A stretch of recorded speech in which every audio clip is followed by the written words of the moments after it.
Hi, welcome to Sleep Cove, the podcast for a great night's sleep.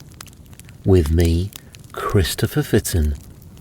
Tonight, I have a very moving and heartwarming Thanksgiving tale called The Night Before Thanksgiving by Sarah Orne Jewett.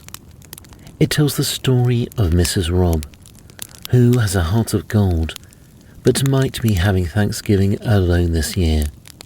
Will her adopted son return, or will the owner of the poorhouse take her away? We'll have to listen to see what her fate is. I found this book in the private members' library I often work from. The book is from 1899 and is beautifully leather-bound with some nice engraving and letterwork. I'll leave a link in the description to the video of me finding it.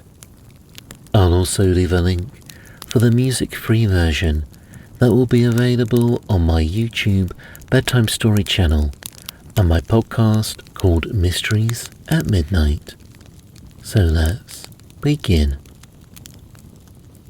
The Night Before Thanksgiving, Sarah Orne Jewett.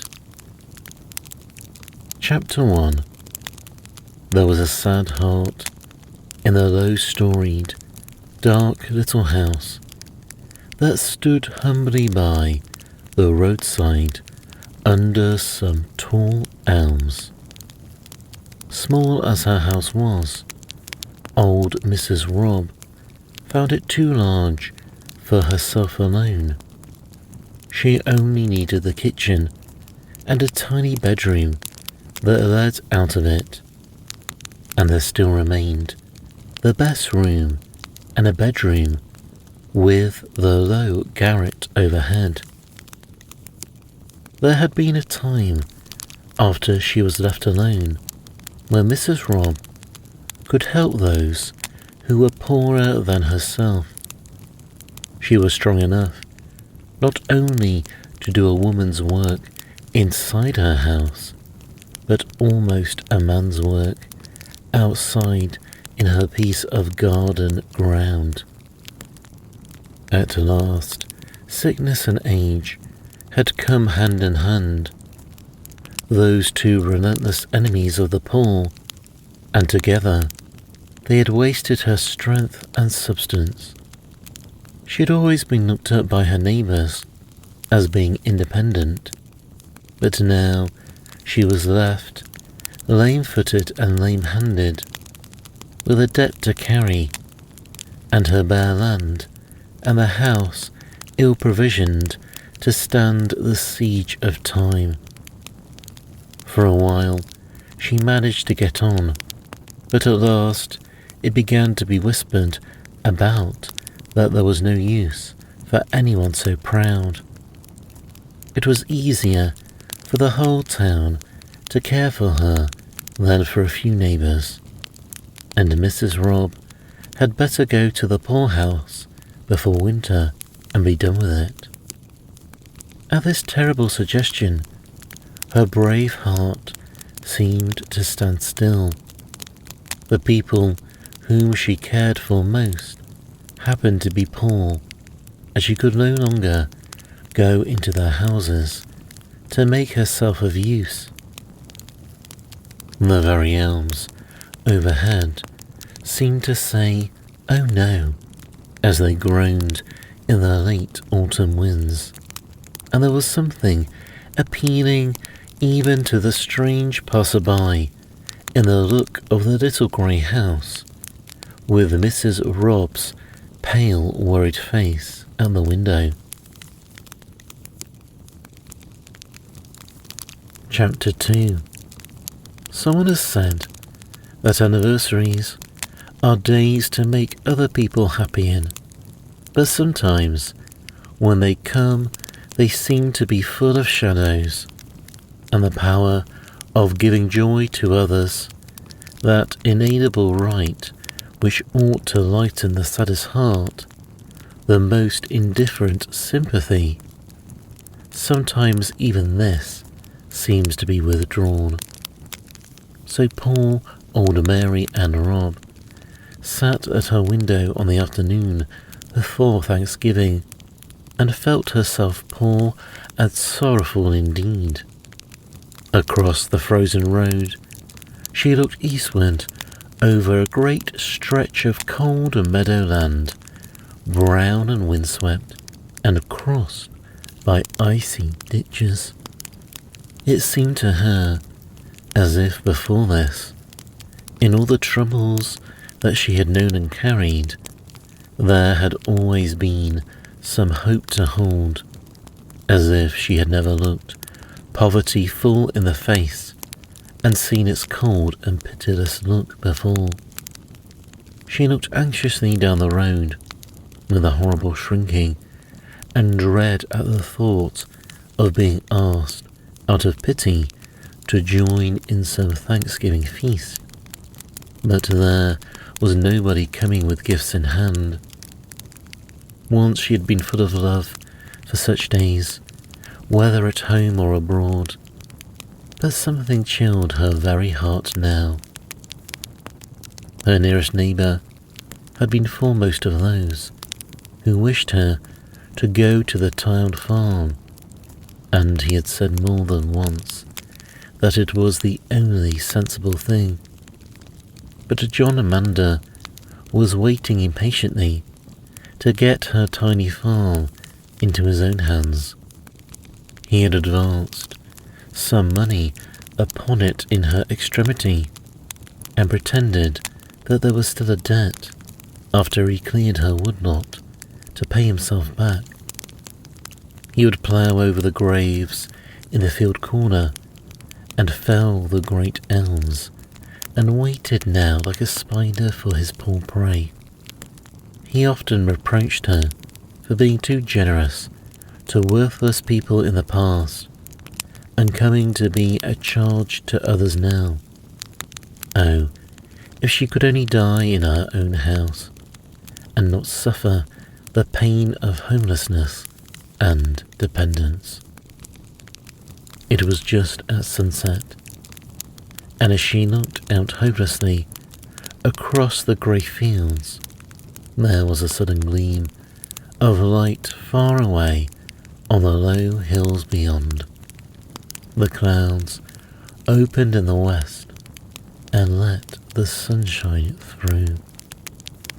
One lovely gleam shot swift as an arrow and brightened a far cold hillside where it fell, and at the same moment a sudden gleam of hope brightened the winter landscape of her heart.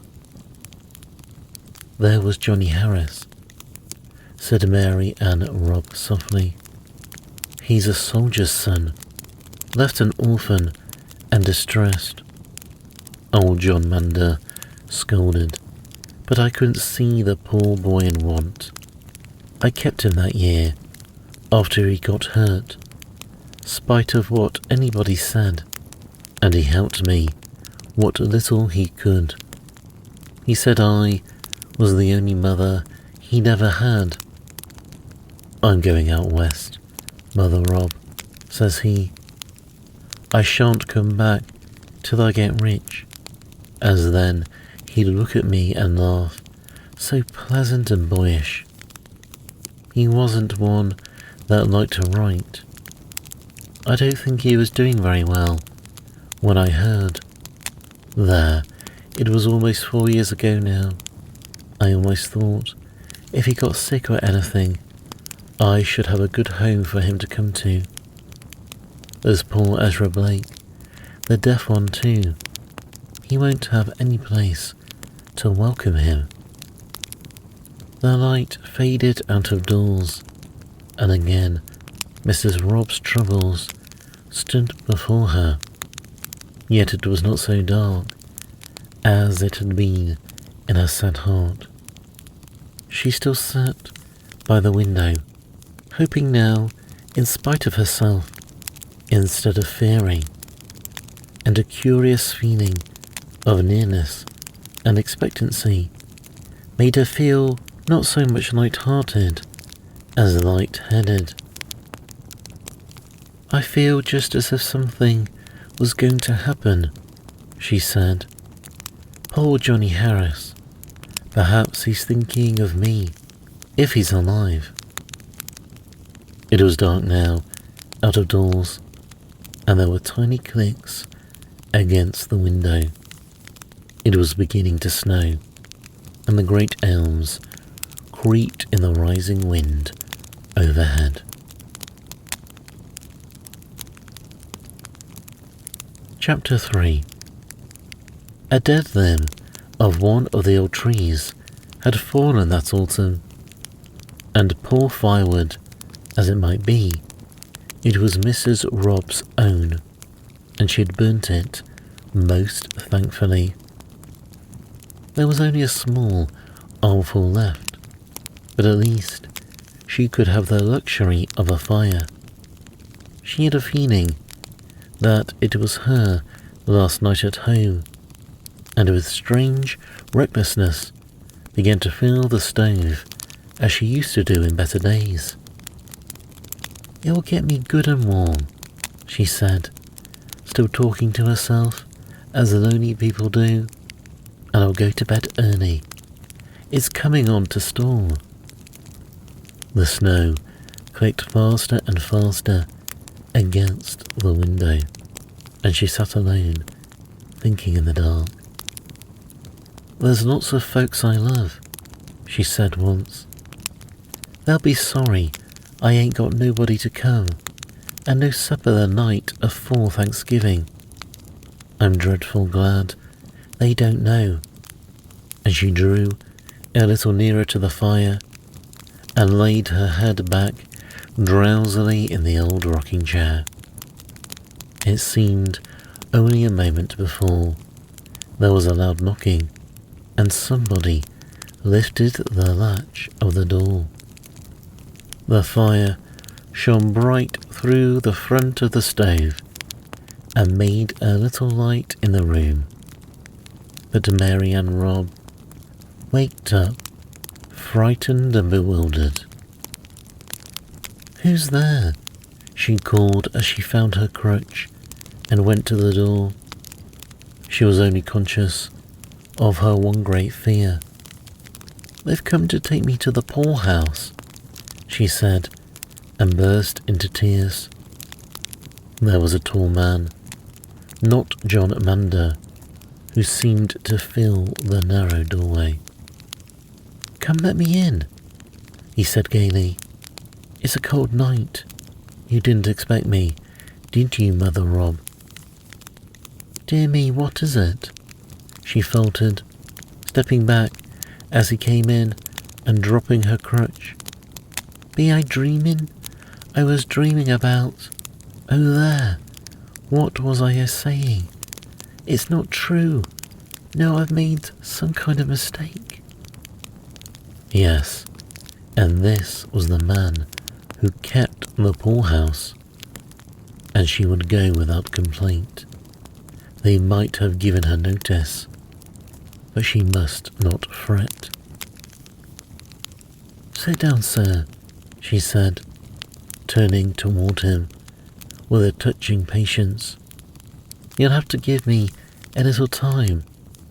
If I'd been noticed, I wouldn't have kept you waiting a minute this stormy night. It was not the keeper of the poorhouse. The man by the door took one step forward and put his arm around her and kissed her. What are you talking about? Said John Harris. You ain't going to make me feel like a stranger. I've come all the way from Dakota to spend Thanksgiving. There's all sorts of things out there in the wagon, and I'm a man to help get 'em in. Why, don't cry so, Mother Robb. I thought you'd have a great laugh if I come and surprised you. Don't you remember? I always said I should come. It was John Harris indeed. The poor soul could say nothing. She felt now as if her heart was going to break with joy. He left her in the rocking chair and came and went in his old boyish way, bringing in the store of gifts and provisions. It was better than any dream. He laughed and talked, and went out to send away the man to bring a wagon full of wood from John Manders, and came in himself, laden with pieces of the nearest fence, to keep the fire going in the meantime. They must cook the beefsteak for supper right away. They must find the pound of tea among all the other bundles. They must get good fires started in both the cold bedrooms. Why, Mother Robb didn't seem ready for company from out west.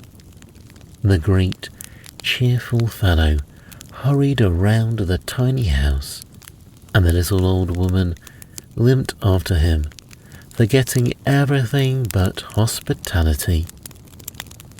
Had not she a house for John to come to? Were not her old chairs and tables in their places still? And he remembered everything, and kissed her as they stood before the fire, as if she were a girl. He had found plenty of hard times, but luck had come at last. He had struck luck, and this was the end of a great year. No, I couldn't seem to write letters. No use to complain over the worst, and I wanted to tell you the best when I came. And he told it while she cooked the supper. No, I wasn't going to write no foolish letters, John repeated. He was afraid he should cry himself when he found out how bad things had been, and they sat down to supper together, just as they used to do when he was a homeless orphan boy whom nobody else wanted in winter weather, while he was crippled and could not work. She could not be kinder now than she was then, but she looked so poor and old. He saw her taste her cup of tea and set it down again with a trembling hand and a look at him. "No, I wanted to come myself," he blustered, wiping his eyes and trying to laugh. "And you're going to have everything you need to make you comfortable long as you live, Mother Robb." She looked at him again and nodded, but she did not even try to speak. There was a good hot supper ready, and a happy guest had come. It was the night before Thanksgiving.